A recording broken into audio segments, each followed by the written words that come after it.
Friends, welcome back on my channel power of knowledge. तो आज हम लोग समझेंगे क्लास 11 का first chapter nature and purpose of business का सेकंड पार्ट। तो ये फर्स्ट चैप्टर है, इसका ये सेकंड पार्ट है। अगर आपने फर्स्ट पार्ट नहीं देखा हो तो डिस्क्रिप्शन में लिंक है, आप वहां से जाके देख सकते हैं। तो इसमें हम कवर करेंगे कैरेक्टरिस्टिक्स ऑफ बिजनेस एक्टिविटीज, यानी कि बिजनेस एक्टिविटीज की क्या कैरेक्टरिस्टिक्स होते हैं, तो कैसी होती है बिजनेस एक्टिविटीज। ये 7 पॉइंट है, हम वन बाय वन कवर करेंगे। तो फर्स्ट पॉइंट है economic activities. Business is an economic activity. इससे पहले वाली वीडियो में हमने समझा था कि इकोनॉमिक एक्टिविटी और नॉन इकोनॉमिक एक्टिविटीज क्या होती है, इनमें डिफरेंसेस क्या होते हैं। तो एक बार हम फिर से रिवाइज कर लेते हैं। Business is an economic activities. तो बिजनेस यहाँ पे इकोनॉमिक एक्टिविटी है, तो उसका मतलब क्या होता है। इकोनॉमिक एक्टिविटी का मतलब होता है कि आप पैसे से कुछ रिलेट करना, यानी कि इट इज रिलेटेड होना चाहिए मनी से रिलेट होना चाहिए। जब तक आप मनी से कोई एक्टिविटी रिलेट नहीं कर पा रहे हैं तो ये बिजनेस नहीं कहलाया जाएगा। यानी कि आपने ये पेन जो है परचेज किया 10 रुपीज का, फिर हमने इसको सेल किया 15 रुपीज का, तो यहाँ पे प्रॉफिट हुआ हमें। तो ये हमें क्या अर्न हुआ, हमें प्रॉफिट अर्न हुआ। तो वैसे ही और एग्जांपल देख लेते हैं, जैसे कि आप स्कूल में पढ़ रहे हैं तो वहाँ पे आपके टीचर्स आते हैं पढ़ाने के लिए, तो उनको क्या मिलती है, सैलरी मिलती है, तो उनकी इनकम हुई। तो वैसे ही डॉक्टर्स हैं, लॉयर्स हैं, उनका प्रॉफिट क्या होगा, फीस, उन्हें फीस मिलेगी। तो ये सब क्या है, मॉनेटरी टर्म्स में ये सारी चीजें आ रही हैं। ये लोग जो भी एक्टिविटीज कर रहे हैं तो उसके लिए उनको कुछ ना कुछ इनकम अर्न हो रही है, वो अपने लाइवलीहुड के लिए कुछ ना कुछ अर्न कर रहे हैं, मनी को अर्न कर रहे हैं। तो ये यहाँ पे हुआ इकोनॉमिक एक्टिविटी। तो बिजनेस जो होता है हमेशा इकोनॉमिक एक्टिविटीज होता है, ठीक है।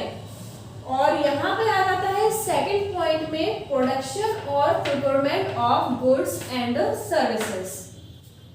तो सेकंड पॉइंट कहता है बिजनेस एक्टिविटीज का कि यहाँ पर या तो प्रोडक्शन होना चाहिए, उसके बाद कोई गुड्स का, पेन का प्रोडक्शन हुआ, फिर उसको हमने सेल किया, या फिर हमने पेन को एक दूसरी जगह से हमने खरीदा, परचेज किया, फिर उसको हमने दूसरी जगह बेच दिया। तो यहाँ पे ये क्या हो रही है एक्टिविटीज, हमने प्रोडक्शन किया, यानी कि हमने जहाँ से प्रोडक्शन, या तो हमने प्रोडक्शन कर दिया पेन का, उसके बाद हमने सेल कर दिया, या फिर हमने डायरेक्टली ये कहीं से हमने परचेज किया और फिर उसको हमने दूसरी जगह बेच दिया। तो ये क्या कहलाई जाएगी, बिजनेस एक्टिविटीज कहलाई जाएगी। सेकंड पॉइंट आ जाता है हमारा सेल्स और exchange of goods and services. अब चाहे गुड्स हो या सर्विसेज हो, उसका जब तक सेल्स नहीं होगा या एक्सचेंज नहीं होगा वो बिजनेस एक्टिविटीज नहीं कहलाई जाएगी। तो यहाँ पे हम समझ लेते हैं गुड्स, कोई भी गुड्स हो सकता है, आपका डेली यूज के जो गुड्स हो सकते हैं, कंज्यूमेबल गुड्स हो सकते हैं आपका, जैसे कि पेन हुआ, आपका नोटबुक हुई, आपके जितने फूड आइटम्स हुए, या फिर आपका कोई सर्विसेज आप प्रोवाइड करा रहे हैं, जैसे कि आप बैंक के पास जाते हैं, बैंक आपको सर्विसेज प्रोवाइड कराती है, आपका जो मनी होता है, आपका अकाउंट खोलती है, मनी को आपकी डिपॉजिट करती है, आपको लोन देती है। तो ये सारी चीजें क्या है, ये सर्विसेज प्रोवाइड करा रही है। और इलेक्ट्रिसिटी जो प्रोवाइड कराते हैं ऑफिस वगैरह में, वो क्या है, सर्विसेज है, इलेक्ट्रिसिटी भी सर्विसेज है। ट्रांसपोर्टेशन क्या है, वो भी सर्विसेज के अंदर आएगा। ट्रांसपोर्टेशन और इलेक्ट्रिसिटी कोई गुड्स तो नहीं है, ये सर्विसेज है। इसके लिए भी क्या करते हैं, आपसे चार्जेस लेते हैं। आपको ये जो लाइट दी जा रही है इसके लिए भी आपके यहाँ बिल आता होगा। तो ये गुड्स तो नहीं है, लेकिन ये आपको सर्विस प्रोवाइड कराई जा रही है। तो जब तक ये सेल्स नहीं होगा या फिर एक्सचेंज नहीं होगा कोई गुड्स और सर्विसेज का, तो ये बिजनेस एक्टिविटीज नहीं कहलाई जाएगी। अब ये पेन हमने खरीदा, उसके बदले में हमने इन एक्सचेंज क्या दिया, उसको शॉपकीपर को रुपीज दिया, तो रुपीज उसको दिया और उसके बदले में हमें ये पेन मिला। तो ये प्रॉफिट हुआ बिजनेस का, बिजनेसमैन का। तो यहाँ पे ये थर्ड पॉइंट क्लियर हो गया। तो अब फोर्थ पॉइंट पे आते हैं dealing in goods and services on a regular basis. अब बिजनेस एक्टिविटीज, हमारी बिजनेस क्या कहता है कि आपको डील करना पड़ेगा रेगुलर बेस पे, यानी कि जब तक आप रेगुलर बेस पे डील नहीं करेंगे तो वो बिजनेस एक्टिविटीज के अंदर नहीं आएगा। मान लीजिए रेगुलर का मतलब होता है आपको डेली वो काम करना पड़ेगा।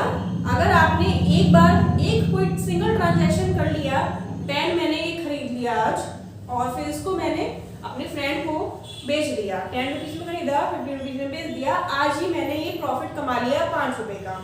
तो ये जो 5 रुपीज़ का प्रॉफिट है मेरा एक दिन का है। तो ये हम बिजनेस कह सकते हैं कि हमारा ये बिजनेस है? नहीं, क्योंकि हमने सिर्फ एक बार किया।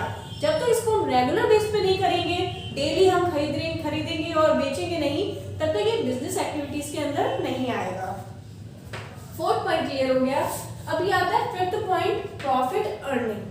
तो प्रॉफिट अर्निंग बिजनेस का मेन मोटिव है, बिजनेस एक्टिविटीज का मेन मोटिव है प्रॉफिट अर्निंग। जब तक आपको प्रॉफिट अर्न नहीं होगा तब तक आप नहीं कह सकते हैं कि ये कोई बिजनेस एक्टिविटीज है। यहाँ पे प्रॉफिट बहुत ही जरूरी है।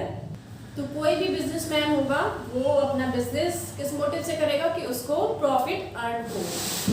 तो हम यहाँ पे 6th पॉइंट लिख लेते हैं, अनसर्टेनिटी ऑफ रिटर्न। जब हम कोई बिजनेस स्टार्ट करते हैं तो हमें ये एकदम सर्टेन नहीं रहता है कि हमें उसका रिटर्न कितना मिलेगा या मिलेगा भी कि नहीं मिलेगा। हम एक रिस्क पर अपना बिजनेस स्टार्ट कर सकते हैं और फिर हमें उसका बिल्कुल एक्यूरेट आइडिया नहीं होता है कि हमें इसका रिटर्न कितना मिलने वाला है या कितना मिलेगा। तो ये होता है अनसर्टेनिटी ऑफ रिटर्न्स, हमें रिटर्न की अनसर्टेनिटी रहती है। 7th पॉइंट है, लास्ट पॉइंट है, एलिमेंट ऑफ रिस्क। तो जब आप बिजनेस स्टार्ट करते हैं, कोई भी बिजनेस स्टार्ट करता है तो वहां पे क्या रहता है, रिस्क का खतरा रहता है। मतलब हमें ये रहता है कि यहाँ पे प्रॉफिट होगा कि नहीं होगा, लॉस भी हो सकता है। ऐसा नहीं है कि आपको प्रॉफिट, आपका मोटिव तो था प्रॉफिट कमाने का, लेकिन वहां पर ऐसा भी हो सकता है कि आपको लॉस हो जाए। तो वो हम कहते हैं एलिमेंट ऑफ रिस्क। अब लॉस कैसे हो सकता है बिजनेस में? भाई हम तो बिजनेस कर रहे हैं प्रॉफिट के लिए, तो लॉस कैसे हो सकता है? तो लॉस कैसे हो सकता है वो हम समझ लेते हैं। बहुत तरह के लॉसेस होते हैं, जैसे कि मान लीजिए आपके फर्म में आग लग गई या फिर आपकी फर्म में चोरी हो गई तो आप ही का लॉस होगा, आग लग जाएगी, चोरी हो जाएगी। या फिर मान लीजिए नेचुरल कैलेमिटीज कोई हो गई, जैसे कि बाढ़ आ गई, आंधी आ गई, अर्थक्वेक आ गई, तो आपका लॉस हो जाएगा। या फिर कुछ फैशन में डिमांड जो है बदल गई, कंज्यूमर की जो है आउट ऑफ फैशन हो गया हमारा प्रोडक्ट, तो आपका लॉस हो जाएगा। कोई वो लेगा नहीं, सभी लोग भाई न्यू फैशन के लोग कपड़े वगैरह ड्रेसेस लेना चाहेंगे, या फिर ऐसी बहुत सी चीजें हैं जो न्यू फैशन की लेना चाहेंगे, तो आपका आउट ऑफ डिमांड हो जाएगा, आउट ऑफ फैशन हो जाएगा। तो इस तरीके की लॉस भी बिजनेस में देखने को मिलते रहते हैं। तो रिस्क भी रहती है बिजनेस में, तो प्रॉफिट भी होता है। तो ये सारी चीजें होती हैं बिजनेस की। तो ये कुछ बिजनेस की कैरेक्टरिस्टिक्स है, बहुत सिंपल वे में आपको हमने एक्सप्लेन कर दिया है। तो इसके भी नोट्स आपको मिल जाएंगे। तो ये पूरा चैप्टर जैसे ही ओवर होगा, कंप्लीट होगा, तो हम आपको इसके सारे नोट्स प्रोवाइड करा देंगे। तो अब आगे की वीडियो में आप देखते रहिए कि हम इसी तरीके से इसका फर्स्ट चैप्टर पूरा कवर करेंगे। तो आज का ये हमारा इतना ही रहा, तो देखते हैं नेक्स्ट वीडियो में। तब तक के लिए thanks for watching my channel. Take care, bye bye.